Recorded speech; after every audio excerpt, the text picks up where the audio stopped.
कि भाई जी का ये विशेष टॉपिक है संकल्प। तो आज मेरा वो सौभाग्य है कि दोबारा हम अपने कबीर भाई का स्वागत करते हैं। यदि हो सके तो आप अपना कैमरा चालू करिएगा। There is an English translation for this class, so please make sure you press the appropriate button for this program. तो भाई साहब, आपके सामने जो भी बैठे हैं, जितने भी फेसेस हैं, तो लगता है कि सारे विश्व के लोग यहाँ पहुंचे हैं, क्योंकि काफी फेसेस है जो हम नहीं पहचानते हैं। सो पहले तो आपका स्वागत, उनका स्वागत। फिर मैं ये कहूं कि यदि हमें कबीर भाई का परिचय कराना पड़े तो मैं नहीं समझती उनको कोई परिचय की जरूरत है ना। जो दिल से, जी जान से इतनी यूट्यूब के द्वारा, ईश्वरीय खजानों के द्वारा कितनी न सेवा देते हैं। घर बैठे बैठे हम सब ने कितना फायदा लिया है। तो जैसे मैंने लास्ट टाइम बोला था कि सच में मेरे दिल में आता है कि सच में जो ऐसी आत्माएं हैं जो last so fast so first, बाबा ऐसी आत्माओं को हम सब के लिए निमित्त बनाते हैं ताकि हम उड़ान पहुंचे। तो वैसे तो भाई साहब का करियर में देखो तो वैसे तो भाई साहब के करियर में मॉडलिंग था, तो लेकिन बाबा ने उनको सच्चा हीरा बना दिया, सच्चा मॉडल बना दिया, है ना, सत्युग का मॉडल बना दिया। तो भाई जी बहुत विशेष आत्मा है कि जब बाबा के घर पहुंचे, दर पर पहुंचे, तब से निश्चय बुद्धि, जैसे बाबा कई बार कहते ना, एकदम झटकू, है ना, बे गेंगे करने वाले नहीं। तो ऐसे हमारे भाई बहुत बहुत हमारे लिए विशेष है। तो आज हम उनका दोबारा स्वागत करते हैं। वेलकम भाई साहब। तो आपके पास 1 आवर एंड टोटल आपके पास 20 मिनट है, आप जैसे योग्य समझे। Okay, thank you. अगर किसी के पास क्वेश्चन है तो यदि हो सके तो यदि आप चैट बॉक्स में लिखेंगे तो हम जरूर भाई साहब को अंत में आपका अगर टाइम मिला तो प्रश्न अवश्य पूछ लेंगे। So thank you, over to you भाई साहब। थैंक यू दीदी, थैंक यू सो मच। ओम शांति दीदी। शांति। आपको फिर से देखकर सामने से मुझे बहुत अच्छा लग रहा है। Thank you for coming to Anubhuti San Francisco, USA, बिना फ्लाइट, बिना टिकट, है ना। Thank you. बाबा ने ऐसा एंजल बनाया हम सबको कि 1 सेकंड में कहीं भी पहुंच जाते हैं। सही सही। संकल्पों की शक्ति से। दीदी ने बहुत अच्छी बातें बताई, मैं भी भूला हुआ था अपने बारे में ही, जो मुझे याद आई। और ये याद आते हुए मुझे कुछ याद आया। जब मैं इस ज्ञान में आया तो मुझे ज्ञान में आने से पहले भी मेरे मन में कुछ प्रश्न चला करते थे कि ये मन कैसे काम करता है। कुछ बहुत सारे ऐसे प्रश्न होते थे जिन्हें मैं हमेशा रिलेट करता रहता था। अगर मन ने अब ऐसा किया, अच्छा तब ऐसा किया, तब ऐसा क्यों किया, तब ऐसा क्यों नहीं किया। लेकिन उनके जवाब मेरे पास नहीं होते थे, मेरे मन के पास भी उनके कोई जवाब नहीं थे। जब ये ज्ञान मिला तो तब मुझे ये अवसर प्राप्त हुआ कि मैं मन के बारे में स्टडी कर सकूं। तो स्टडी करते हुए मुझे एक स्टोरी याद आई जो मैं कभी बहुत साल पहले कभी मैंने पढ़ी थी। वो स्टोरी वाकई ही इतनी शानदार लगी मुझे और मैं उसे भूला हुआ था। लेकिन जब मैंने ये कोर्स किया तब मुझे वो स्टोरी याद आई, और आज वो छोटी सी स्टोरी मैं आपके सामने रखूंगा जरूर। और इस स्टोरी को अगर आप समझ लें तो आप मन को समझ जाएंगे, संकल्प शक्ति को समझ जाएंगे, और नेगेटिव थॉट या व्यर्थ विचार करने से पहले बहुत बार सोचेंगे। मैं सामने रखूंगा। एक बार एक राजा बहुत सारी प्रॉब्लम से घिरा हुआ था। उसके राज्य में ढेर सारी प्रॉब्लम्स चल रही थी। वो परेशान राजा महात्मा जी के पास जाता है। महात्मा जी के पास जाकर अपनी प्रॉब्लम शेयर करता है। महात्मा जी उसकी प्रॉब्लम सुनकर उसे एक बॉटल देते हैं। कहते हैं इसे ले जाओ और अपने राज्य में जाकर खोलना। वो उस बॉटल को लेकर आता है और उसे अपने यहाँ के खोलता है। जैसे ही वो खोलता है उसमें से एक जिनी प्रकट होता है। वो बाहर निकलते ही बोलता है, हुकुम मेरे आका। तो राजा कहते हैं कि मेरे राज्य में जितनी भी प्रॉब्लम्स, समस्याएं हैं, सब खत्म कर दो। तो वो तो जिनी था, वो गया 2 मिनट में सारी प्रॉब्लम्स को खत्म करके आ गया, राजा के सामने खड़ा हो गया। राजा से उसने बोला कि हे राजन, मैंने सारी प्रॉब्लम खत्म कर दी है, मुझे और काम दो। तो राजा कहता है मेरे पास तो और काम नहीं है। तो वो कहता है नहीं, मुझे और काम दो। तो वो कहता है मेरे पास और काम नहीं है। कहता है मुझे और काम दो वरना मैं तुम्हें खा जाऊंगा। राजा डर जाता है। डरा हुआ राजा दौड़कर वापस महात्मा जी के पास जाता है और महात्मा जी को सारी बातें बताता है। तो महात्मा जी कहते हैं तुम एक काम करो, अपने आंगन में एक सीढ़ी खड़ी करो, लेडर, सीढ़ी खड़ी करो और इस जिनी को बोलो कि इस सीढ़ी पे चढ़े उतरे, चढ़े उतरे। राजा ने आकर वैसा ही किया और वो जिनी सीढ़ी पे चढ़ने उतरने लग गया। राजा उससे मुक्त हो गया। अब आप सोचिए, जरा विचार करिएगा पहले तो, कि जिनी जो इतना पावरफुल है, जो 2 मिनट में सारी प्रॉब्लम्स को खत्म कर सकता है, वो ऐसा मूर्खतापूर्ण कार्य क्यों कर रहा है? सीढ़ी पे चढ़ उतर क्यों रहा है? वो ये भी तो कह सकता है ना कि मैं ये क्यों करूं, क्या मैं बेवकूफ हूं? लेकिन नहीं, वो कर रहा है। इससे ये सिद्ध होता है कि जिनी के पास शक्ति तो बहुत है लेकिन बुद्धि नहीं है। और ये जिनी कोई और नहीं, मेरा मन है। मन में बुद्धि नहीं होती। बुद्धि अलग है, मन अलग है। बुद्धि मेरे पास है, मन के पास बुद्धि नहीं है। ये समझने की बात है। मन बहुत भोला होता है, मासूम है मन। मन को जो आप विजुअलाइज करके दिखा देंगे, मन उसे सत्य मान लेगा और उसे सिद्ध करने में अपनी पूरी शक्ति लगा देगा। जरा विचार करिए कि जब राजा ने जिन से कहा था कि मेरे पास कोई काम नहीं है, तो एक काम कर, मेरा महल गिरा दे, तो वो तो महल भी गिरा देता। वो ये थोड़ी ना कहता कि राजा आप ये क्या ऑर्डर दे रहे हैं, महल क्यों गिरवा रहे हैं, वो तो गिरा देता। वैसे ही यहाँ राजा हम हैं और मन हमारा जिन है और वो महात्मा शिव बाबा यानी परमात्मा है।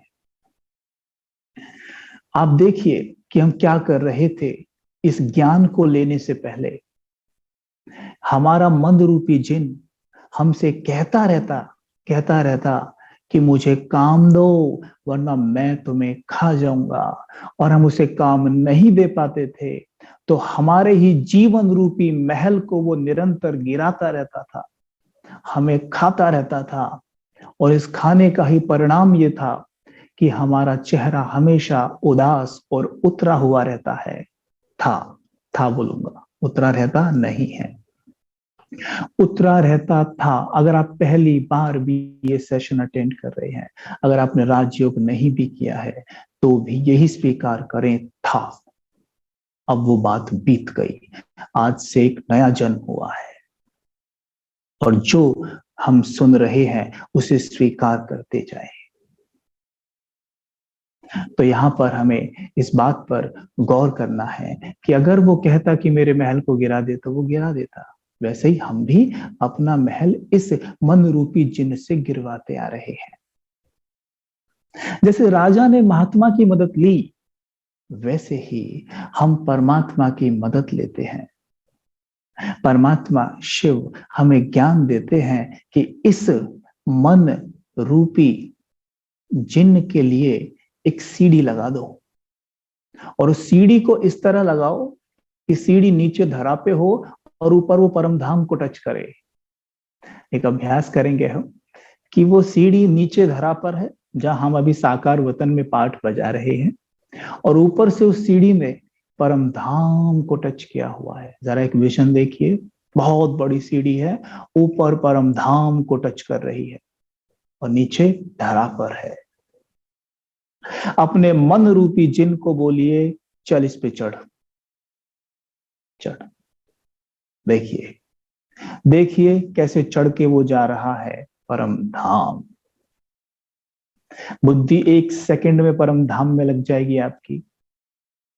देखिए जरा परम धाम को, वो लाल सुनहरे रंग का आकाश, जिसमें आत्मा रूपी सितारे चमक रहे हैं। सितारों के मध्य हम आत्माओं के पिता ज्ञान सूर्य चमक रहे हैं। स्पष्ट देखें, बिल्कुल स्पष्ट।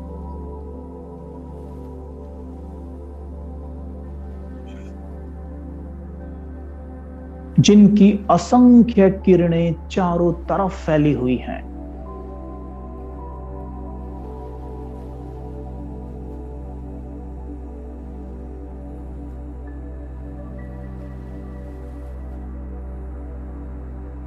ये परमात्मा की शीतल किरणें मेरे मन में प्रवेश कर रही हैं।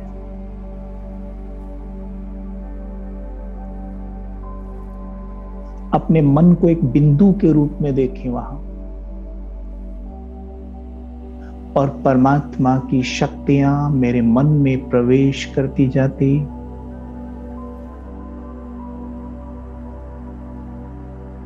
मेरी चमक बढ़ रही है।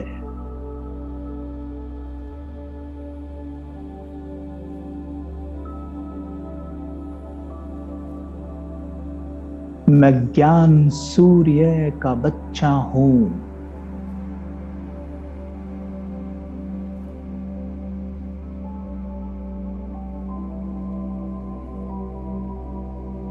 जैसे परमात्मा ज्ञान के सूर्य हैं, वैसे मैं भी ज्ञान से भरपूर हूं।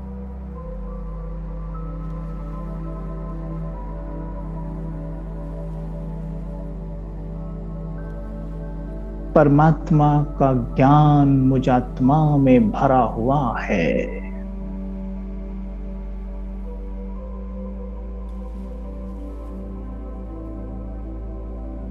ये दिव्य ज्ञान पूरे दिन मेरा मार्गदर्शन करता है,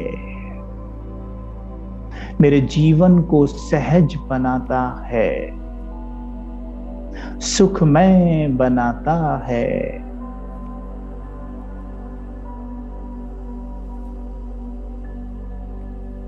सीढ़ी से जिन को नीचे उतरता हुआ देखें,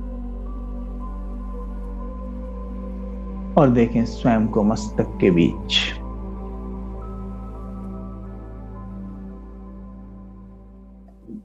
तो यहां पर मुझे विशेष अटेंशन देना है कि इसका लाभ लेने के लिए मुझे सबसे पहले सवेरे, जिसको बाबा कहते हैं अमृत वेला, उसका लाभ लेना है। और वो करने के लिए बहुत जरूरी है कि मैं मन के इस नियम को भी जानूं कि जब मैं सवेरे सोकर उठता हूं, उस वक्त मेरा मन एक उपजाऊ जमीन की तरह होता है। जैसे किसान, क्योंकि मैं भारत में एक किसान परिवार से हूं, तो मैं ये बात बहुत अच्छे से समझता हूं कि खेती कैसे होती है। तो वो मैं आपको बता सकता हूं कि मन बिल्कुल उपजाऊ जमीन की तरह होता है, और किसान क्या करता है, उपजाऊ जमीन में बीज डालता है, चुन चुन के बीज डालता है वो। क्योंकि अगर उपजाऊ जमीन में बीज ना डाले जाएं तो उसमें खरपतवार अपने आप उग आती है, जिसको हम कबाड़ भी कहते हैं, अपने आप ही उग आती है। इसलिए बहुत जरूरी है कि उसमें चुन चुन कर बीज डाले जाएं। वैसे ही मन की जमीन एकदम उपजाऊ होती है सवेरे उठते ही, जैसे ही मानो जैसे मैं सोया हुआ हूं और मेरी आंख खुली, ये पहले सेकंड से मेरे मन की जमीन एकदम उपजाऊ है। इस समय पर मुझे वो बीज डालने हैं जैसा मैं अपने जीवन को देखना और बनाना चाहता हूं। मानिए मुझे अपने अंदर ये परिवर्तन लाना है, स्वयं में ये परिवर्तन लाना है कि मैं ईर्ष्या मुक्त हो जाऊं। क्योंकि ईर्ष्या एक ऐसा संस्कार है जो खुद को बहुत ज्यादा जलाता है, और मनुष्य इसके बारे में इतना अवेयर होता भी नहीं है, जलता रहता है, जलता रहता है। लेकिन हम जब सवेरे उठें तो इसके लिए हम एक स्वमान रखें कि मैं एक ज्ञान स्वरूप आत्मा हूं, या मैं ज्ञानवान आत्मा हूं। और अगर हमारा ज्ञान का पाठ अच्छा है, हम मुरली वगैरह अच्छे से अध्ययन करते हैं, मैं मास्टर ज्ञान सूर्य हूं। जैसे सूर्य जब उदय होता है तो धरा पर जो कीटाणु होते हैं वो नष्ट हो जाते हैं, वैसे ही मैं मास्टर ज्ञान सूर्य इस देह की प्रकृति में मस्तक के मध्य चमक रहा हूं। सवेरे उठते एक बहुत सुंदर विजन बनाए, मस्तक के मध्य चमक रहा हूं, और जैसे ही मैं उदय होता हूं, मेरे प्रकाश फैलना शुरू होता है, मैं ईर्ष्या मुक्त हूं। अगर ईर्ष्या का कुछ भी ऐसा अंदर है कि किसी की सफलता को देखकर मुझे ईर्ष्या हो रही है, तो उस ईर्ष्या को एक ब्लैक स्पॉट की तरह देख सकते हैं आप, जो कि इन किरणों में जल के भस्म हो रही है। मैं ईर्ष्या मुक्त हो रहा हूं। आप देखिए यहाँ पर ज्ञान कितना बड़ा काम करता है। जैसे ईर्ष्या हमें किससे होती है? हमें ईर्ष्या कभी व्यक्ति से नहीं होती है, हमें ईर्ष्या होती है उसकी सफलता से। जबकि हम सफल होना चाहते हैं, हमें किसी ऐसे व्यक्ति से कभी ईर्ष्या नहीं होती जो बहुत स्ट्रगल कर रहा है, जिसके पास कुछ नहीं है। राइट? हमें ईर्ष्या उससे होती है जिसके पास कुछ है। इसका मतलब हम मनुष्य से ईर्ष्या करते ही नहीं है, हम उसकी सफलता से ईर्ष्या कर रहे हैं। यानी हम अपने माइंड को इनडायरेक्ट वे में ये प्रोग्राम कर रहे हैं कि भाई मुझे ना सफलता से ईर्ष्या है। और अगर आपको सफलता से ईर्ष्या हो तो सफलता आपके पास क्यों आएगी? तो सफलता तो नाराज हो जाएगी ना। अगर आप मुझसे ईर्ष्या करें, मुझे पता है मुझसे ईर्ष्या करता है, तो मैं भी आपसे दूर दूर भागूंगा। वैसे सफलता हमसे दूर दूर भागती है। मानो किसी के पास धन इनफ है और मेरे पास धन इनफ नहीं है, तो मैं उसके धन से ईर्ष्या करता हूं, तो धन मुझसे नाराज होगा और दूर दूर भागेगा, और मैं कहूंगा कि धन मेरे पास क्यों नहीं आता। क्यों? क्योंकि मेरा बिलीफ सिस्टम ही गलत है, मेरी सोच ही गलत है। सोच को चेंज करना है। बिना संकल्पों के स्वयं में हम कोई परिवर्तन ला ही नहीं सकते, क्योंकि संकल्प है बीज। इसलिए परमात्मा भी कहते हैं कि हमें अपने आप को अमृत वेले सवेरे उठते ही, जब सवेरे उठते अमृत वेला, तो अपने आप को चेक करना है कि मेरा मन सभी आत्माओं के लिए शुभ कामना और शुभ भावना से भरा हुआ है। सिंपली समझेंगे, शुभ कामना मतलब शुभ इच्छाएं। दूसरों के लिए हमारे मन में बहुत सारी इच्छाएं होती हैं, लेकिन वो शुभ है क्या? मैं उसके फायदे के लिए वो इच्छा पाले बैठा हूं, या अपने फायदे के लिए इच्छा पाले बैठा हूं? अगर मैंने अपने फायदे के लिए कोई कामना रखी हुई है किसी भी आत्मा के प्रति, तो वो अशुभ कामना है, वो शुभ कामना नहीं हो सकती। और अगर वो अशुभ कामना है तो अशुभ कामना आपे ही अशुभ, अशुद्ध, व्यर्थ संकल्पों को जन्म देती है, और अशुद्ध संकल्प जन्म देते हैं अशुभ भावना को। अगर मुझे अपने चित्त को शुभ भावना से भरना है हर एक आत्मा के लिए, तो चेक करें कि मेरी शुभकामना उनके प्रति है। शुभकामना है, मैं उन्हें क्यों बदलना चाहता हूं? मैं उन्हें एक्सेप्ट क्यों नहीं कर पाता हूं? मैं क्यों ये सोचता हूं कि पूरी दुनिया मेरे जैसी हो जाए? विचार करें सब कबीर भाई जैसे हो जाए, सब श्वेत वस्त्र पहन लें, सब ऐसे ही बोलें, तो ये जी कितना बोरिंग लगेगा ये ड्रामा। सेम वे विचार करें कि अगर सब मेरे जैसे हो जाएं तो ये ड्रामा कितना बोरिंग हो जाएगा। 3 घंटे की 2 घंटे की पिक्चर कोई देख रहा है और उस पिक्चर में जो एक कलाकार का रोल है वही सब कलाकार का, यानी सबका सेम रोल है, जो हीरो कर रहा है वही सब कर रहे हैं, तो कितनी बोरिंग पिक्चर होगी, कोई देखेगा उसे? बिल्कुल भी नहीं। वैसे ही ये 5000 वर्ष की एक पिक्चर है जिसमें हम सभी आत्माएं कलाकार हैं और सबका अपना अपना रोल है। जो आत्मा जो रोल प्ले कर रही है उसको वही रोल मिला है और उसको वही प्ले करना है, वो चाहे भी ना तो भी उसको प्ले करना है। और ये एक्सेप्टेंस मेरे चित्त को बहुत शांत करती है, एकदम शांत। हर एक आत्मा अपना अपना रोल बजा रही है। अब देखना, अगर आपके मन में किसी भी आत्मा के प्रति कोई कामना होगी ना, वो शुभ ही होगी, क्योंकि you do not want to change them. अब आप उन्हें बदलना नहीं चाहते हैं, आप उन्हें स्वीकार कर रहे हैं, ठीक है। और स्वीकार करते क्या होता है, हमसे बहुत डिवाइन, बहुत प्योर एनर्जी, क्योंकि एक्सेप्टेंस दिव्य गुण है, तो दिव्यता की एनर्जी उस आत्मा के पास जाती है। और अगर उसमें कोई कमी है, खामी है, उस दिव्यता की शक्ति, वो दिव्यता के गुण की जो एनर्जी उसके पास जा रही है, उससे परिवर्तन होने में उसे मदद मिलती है। हम देखते हैं इसमें तो अपने आप ही चेंजेस आ रहे हैं। तो इसलिए ये कार्य हमें सवेरे उठते ही करना है। परमात्मा कहते हैं सवेरे उठते ही पहला संकल्प यही हो कि मेरा मन हर एक आत्मा के प्रति शुभ भावना, शुभकामना से परिपूर्ण है। देखना, इतना अच्छा मेडिटेशन होगा, किसी को भी मुझे चेंज करना ही नहीं है। सबसे ज्यादा अभ्यास अगर जीवन में करना है तो यही कि आई एक्सेप्ट एवरीवन, मैं सबको स्वीकार करता हूं। क्योंकि हमारे दिन भर में जो व्यर्थ संकल्प चलते हैं उनमें से अधिकतर इसी को लेके चल रहे हैं कि उन्हें हमें बदलना है। बस वो ऐसे क्यों खाते हैं, ऐसे क्यों चलते हैं, ऐसे क्यों बात करते हैं। वो कई बार तो ऐसा भी होता है कि हम इतने पुरुषार्थ कॉन्शियस होते हैं, मतलब हम योग करते हैं, मुरली पढ़ते हैं, सेवाएं करते हैं और दूसरे थोड़ी कम करते हैं, तो ये बात भी हमें कई बार डिस्टर्ब करती है कि अच्छा बताओ, ये तो कम मुरली पढ़ते हैं, ऐसे कोई करता है क्या? बताओ, बाबा की श्रीमत पे नहीं चलते। और इस चीज को लेकर हम इतना ज्यादा मथते हैं उस बात को अपने अंदर, इतनी नेगेटिव एनर्जी उस आत्मा को भेजते हैं। और जब नेगेटिव एनर्जी को ऐसे हिलाया जाता है ना अंदर अच्छे से, तो वो मेरे मन का पक्का वाला हिस्सा बन जाती है एकदम, जैसे ना सफेद कपड़े पे दाग लग जाता है। मैं देख रहा हूं कि वो मुरली कभी कभी मिस कर देते हैं, या वो अमृत वेला मिस कर देते हैं, और इसके चिंतन में मैं हूं। मैं देख रहा हूं कुछ ही दिनों में मुझसे भी अमृत वेला मिस होने लग गया है अभी। तो ये होता है, इसलिए सवेरे उठते ही अपने मन को शुभ भावना, शुभकामना से भरना है। और इसके लिए बहुत जरूरी है कि मैं सवेरे उठते ही अपने आप को ये थॉट दूं कि मैं मास्टर ज्ञान सूर्य हूं,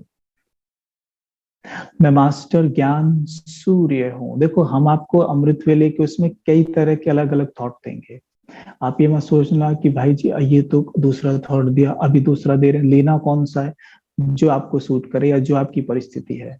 दूसरा, कि मन को कभी भी एक ही तरह का भोजन नहीं देना है।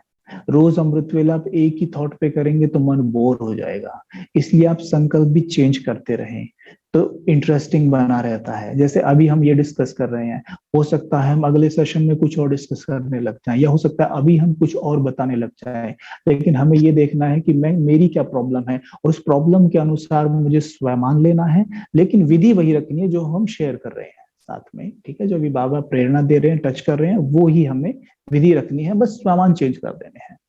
तो इसके लिए अक्सर हम एक रिहर्सल करते आए हैं। उसकी रिहर्सल क्या है कि जब रात को सोने जाते हैं, जब रात को सोने जाएं तो रात को सोने से पहले एक रिहर्सल करें कि मैं सवेरे उठते ही क्या करने वाला हूं। कई बार क्या होता है, सवेरे उठते हैं, नींद का प्रभाव होता है, तो नींद के प्रभाव में ना कोई थॉट ही क्रिएट नहीं होता, और होता क्या, फिर ये होने लगता है, ये हल्के हल्के झटके से आने लगते हैं। तो इसके लिए हमें क्या करना है कि रात को सोने से पहले एक रिहर्सल कर लीजिए तो रिहर्सल करते ही क्या होगा, माइंड को कमांड चला जाएगा कि सवेरे आपको इतने बजे उठना है और उठते ही ये कार्य करना है। तो देखिएगा अमृत वेला का भी झटका नहीं आएगा। बहुत आत्माओं की कंप्लेन है कि भाई जी सवेरे उठते ही नींद आती है। नींद आने का कारण है कि रात को रिहर्स नहीं किया गया है कि मुझे सवेरे उठ के क्या पुरुषार्थ करना है। तो ठीक है, अभी हम छोटा सा रिहर्सल करके देखते हैं। क्या मानिए रात के 8 बजे है, सॉरी 8 बजे तो आप नहीं, कोई भी नहीं सोता, 9 बजे या 10 बजे, ठीक है चलो 10 बजे लेते हैं। 10 बजे आप सोने जाते हैं, ठीक है। 10 बजे जैसे ही बिस्तर पे पहुंचते हैं तो बैठ जाइए। अब मनन चिंतन करेंगे हम बैठे बैठे, और एक विजन बनाना शुरू करेंगे। जो भी बोल रहे हैं ये आपको विजुअलाइज करना है, और फिर ऐसे ही रोज अपने माइंड की प्रोग्रामिंग करनी है अमृत वेले के लिए, ठीक है। तो देखेंगे कि मैं बैठा हूं और मैं अपनी बुद्धि से विजुअलाइज करता हूं सवेरे के समय को, मॉर्निंग के टाइम को, अमृत वेले के समय को। करें। जब घड़ी में 3:30 और 4 o'clock हो रहे हैं, अमृत वेले का जो भी उठने का समय हो आपका घड़ी में देखें, साफ एकदम स्पष्ट।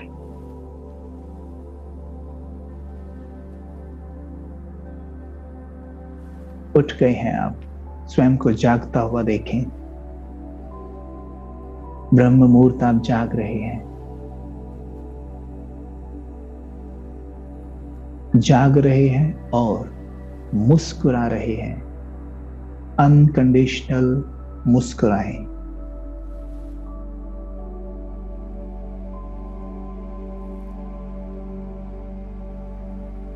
मुस्कुराएं,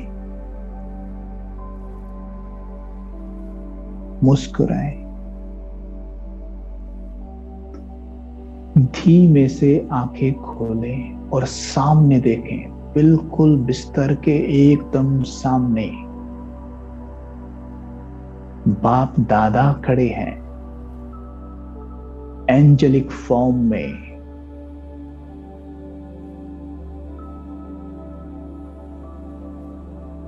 जिनके अंग अंग से बहुत तेज प्रकाश निकल रहा है।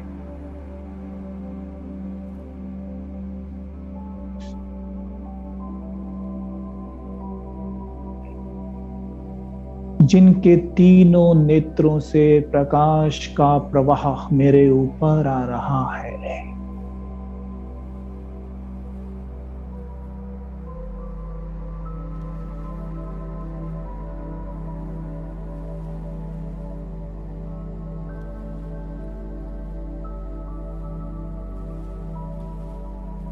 जैसे मानो सवेरे शॉवर लेते हैं, वैसे मेरा मन ज्ञान, पवित्रता और शक्तियों का स्नान कर रहा है।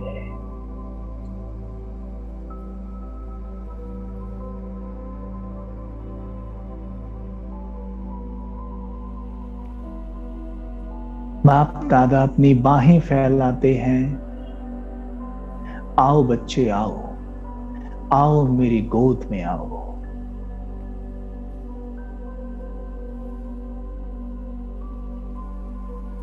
देखें साफ, एकदम साफ विजन कि मैं आत्मा प्रकाश के शरीर में हूं और बाबा की गोद में चली जाती हूं।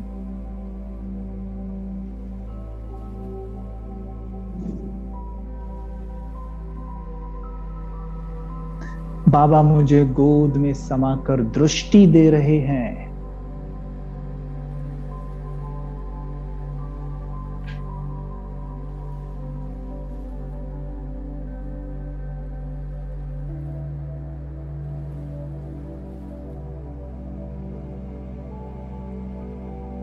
बाबा के नयनों से शक्तियों का फाउंटेन मेरे ऊपर पड़ रहा है।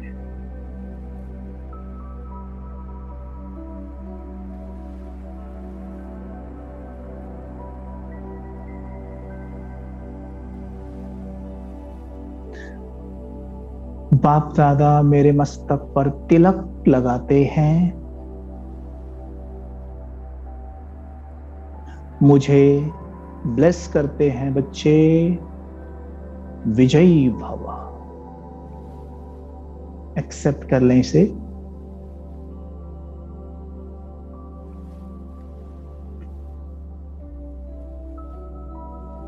बाप दादा के दोनों हस्त जो रुई सुकोमल हैं, कॉटन की तरह सॉफ्ट, और वो मेरे सर के ऊपर ऐसे रख देते हैं। आप ऐसे रख भी सकते हैं। अनुभव करें आंख बंद करके, close your eyes and feel बाबा के कॉटन से भी मुलायम हाथ मेरे सर के ऊपर रखे हैं। कुछ सेकंड रखा रहने दें। अनुभव करें उन हस्तों से लाइट मेरे ब्रेन में जा रही है।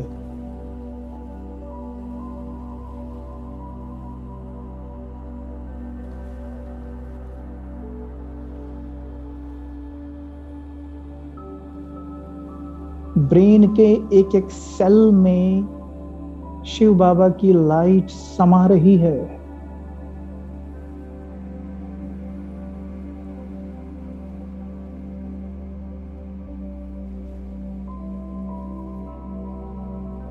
बाबा वरदान दे रहे हैं, बच्चे शुभ भावना शुभ कामना संपन्न भव।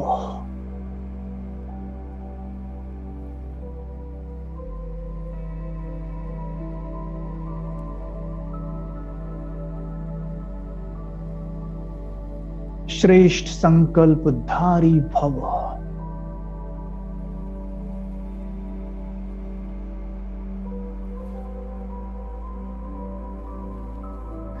बच्चे सभी आत्माएं आपके अपने भाई हैं। यहां कोई पराया नहीं। आप सब मेरी संतान हैं।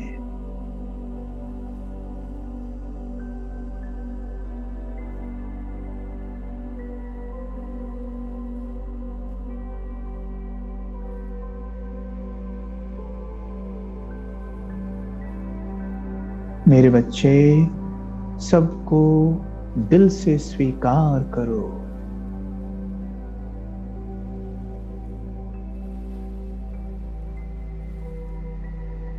सबके लिए हृदय का प्रेम हो। जैसे बाबा से प्रेम करते हो, ऐसे ही आत्माओं से भी प्रेम हो। बाबा मुझे दृष्टि देते हुए लोप हो जाते हैं और मैं अमृत वेले बैठा हुआ दिव्य नेत्र से पूरे विश्व में हर एक आत्मा को उसके ओरिजिनल स्वरूप में देख रहा हूं। सब आत्माएं हैं, सब आत्माएं हैं, प्योर आत्माएं, पवित्र, डिवाइन।